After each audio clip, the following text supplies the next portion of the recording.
Masculinity has many definitions. Technically, it represents the qualities or attributes characteristic of men.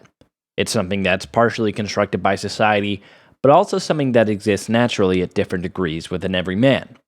It can be hard to explain, but we all know it when we see it. And throughout modern history, male role models who embraced a masculine image are responsible for some of the greatest achievements ever. Sadly, masculinity is now under attack. What I'm referring to is taking place on a governmental, social, and corporate level. It's a war on the natural tendencies and high responsibility lifestyle of a traditional Western man. Let's start in Hollywood. Remember that all-female Ghostbusters remake that got so much attention from the anti-SJWs? Well, that may have been merely a symptom of something that's been happening for a while. By literally replacing male actors in roles built for badass men with female actors, Hollywood filmmakers have spent decades creating what they see as progressive statements. The message, which is supposed to be endearing, essentially states that women are tougher, stronger, and smarter than men. This kind of writing is especially common in entertainment made for younger people. Think back to your favorite childhood shows, maybe The Simpsons, Full House, Jimmy Neutron, or any number of Disney Channel shows. One thing these all have in common is that they represent dads as bumbling, incompetent idiots, while mothers act as the voice of reason and civility. This might seem like a silly thing to get upset about, but maybe we should take into account how much influence television and movies have on developing children. Studies have found that frequent TV consumption among youth has a correlation to weight gain, alcohol use, and even stunted brain development. Most shows and movies are meant to represent in some way a slice of reality. If that reality portrays the average man as a complete loser, it's probably safe to say that has some influence on Western boys and how they view manhood. It also might be surprising to hear that this negative representation of men is relatively new in popular showbiz. In the past, masculine figures like policemen, soldiers, and vigilantes were the prominent role models for growing boys. Up until the 70s, being tough was seen as admirable in the mainstream media, and the general public was on board with that idea. Sure, movies about badass men still get made, but a large portion of the entertainment industry has undeniably changed its portrayal of men for the worse. But that's just our beginning. It's time for school. Christina Hoff Sommers' War on Boys article dives into detail on how public schools favor female students and grind down masculinity in boys. To summarize some examples from the piece, it's been found that mandatory reading material in school heavily favors the types of books that girls like, while ignoring the nonfiction or action-packed works that boys are more likely to be engaged with. Furthermore, recess and physical education has become extremely safe, limiting boys from playing games which teach about toughness and overcoming challenges. Not to mention, schools have become very cautious with students who have somewhat violent imaginations, enforcing zero tolerance with boys who make drawings or play games that include toy weapons. What all these new developments with public education have in common is that they punish boys for being themselves, making future generations of men overly emotional, afraid of failure, and ashamed to be male.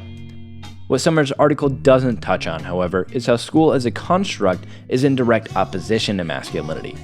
All it takes is for one to look at who's in charge of public education to understand that it's designed to make employees, not leaders. In other words, it encourages men to become weak.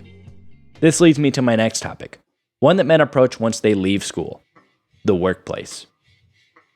Modern workplaces show us perhaps the most clear-cut and honest examples of discrimination against masculine men. Diversity hires.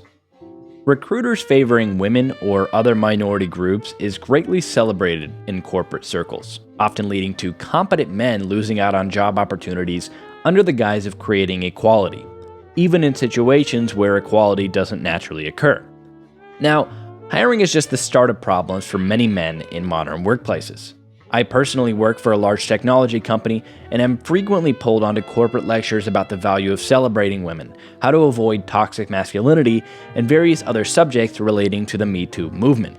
I've seen firsthand how women in modern workplaces feel empowered by shaming confident men for not giving enough special treatment towards them. This is often met with cowardly concessions from company leaders as to avoid controversy in today's political climate.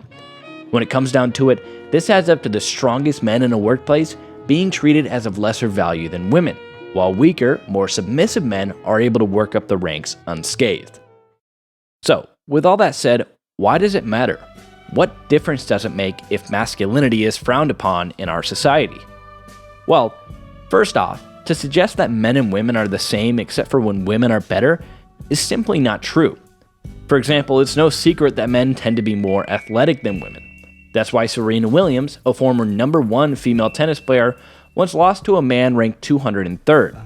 It's also why people like Mac Beggs, a male-to-female transgender in the wrestling world, often handily wins championships in the female category. Secondly, men and women tend to be driven by different things. It's why men dominate politics despite women being a larger percentage of the voting population. It's also why women overwhelmingly show up in fields like nursing, teaching, and childcare.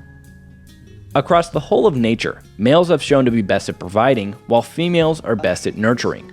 By denying these truths, not only are we putting unrealistic expectations on men and women in different areas, but we're also limiting the potential both sexes have to excel at what they're specialized for. Put simply, some traditions exist for a reason.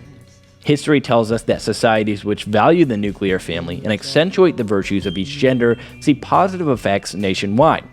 My favorite example of this is the Industrial Revolution. Just like any significant period of time, the Industrial Revolution came with a lot of problems. Working conditions were harsh, housing was difficult to come by, and many lost their jobs due to new inventions coming out.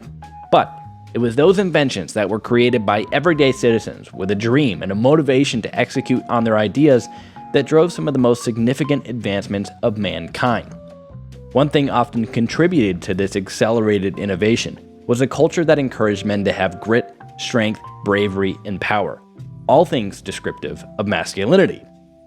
The Industrial Revolution created men who, despite having problems, took risks and fought to have their ideas manifest.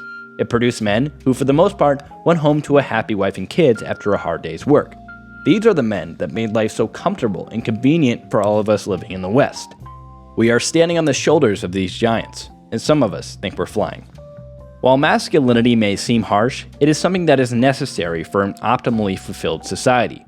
Given that its virtues include health, wealth, and a good ability to provide for a family, it's hard to say the benefits don't outweigh the drawbacks of someone potentially getting their feelings hurt.